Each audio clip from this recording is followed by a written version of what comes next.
Hey guys, I just wanted to comment on some of the common mistakes we're seeing throughout all the videos. The first one being the initiation of the first step. There's still a lot of veteran members and new members that aren't quite getting that it's a full count initiation.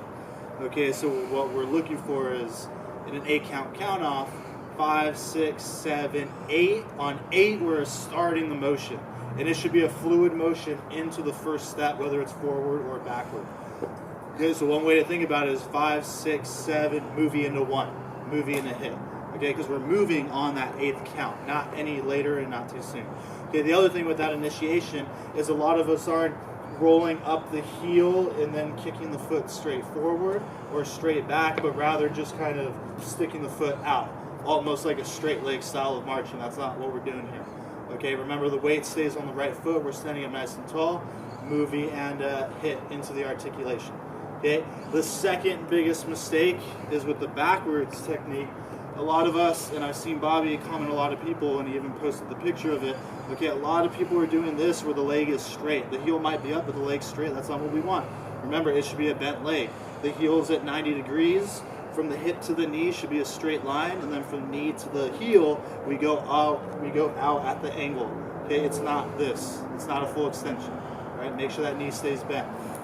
Okay, the third thing is upper body carriage, which I know we haven't talked about in December yet. We're going to break that down in greater detail come next weekend.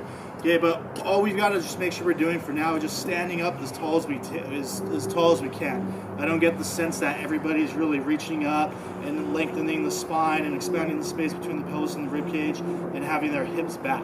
Okay, a lot of people just kind of set up with the horn like this, and we just look small and timid throughout our motion. Okay, so anytime you start, remember, weight forward on the platforms. Okay, lift the ribs up. Okay, and we also want to make sure that our hips are back. Okay, so we've got that flat back. Okay, a lot of you guys, when you march, I commented on someone about this today. Okay, the whole time you're doing the exercise, it's like your shoulders are behind your hips. Okay, so we don't have that vertical alignment from ankle bone, back of the knees, hips, shoulders, top of head.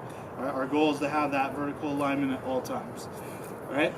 So that being said, your next assignment due on Wednesday, okay, that's a week from tomorrow, all right, is going to be 8 steps single time forward and then 8 steps single time backwards. Okay, again, this is single time. Okay, we're no longer doing the kick and rolls, so this should be a very fluid, very smooth single time technique. I want to see it at 110 beats per minute. And the other thing that I want to add is 8 to 5 step size. Okay, so I want to see a marking for every single step that you take. You can use tape on the ground, you can use chalk, whatever, okay? Preferably tape or chalk, and something that we can actually see in the video. Okay, because if you're not taking 8 consistent 8 to 5 steps, I'm just going to ask you to redo the video. Okay, the whole purpose of this is for you to practice it so that your 8 to 5 is nails by the time we show up January count. Okay, so once again, forward 8 steps single time, backward 8 steps single times, all in an 8 to 5 step size. The measurement for an 8 to 5 stride is 22.5 inches. So again, make sure you measure out each step, right? And that's it. That'll be due on Wednesday before the following count.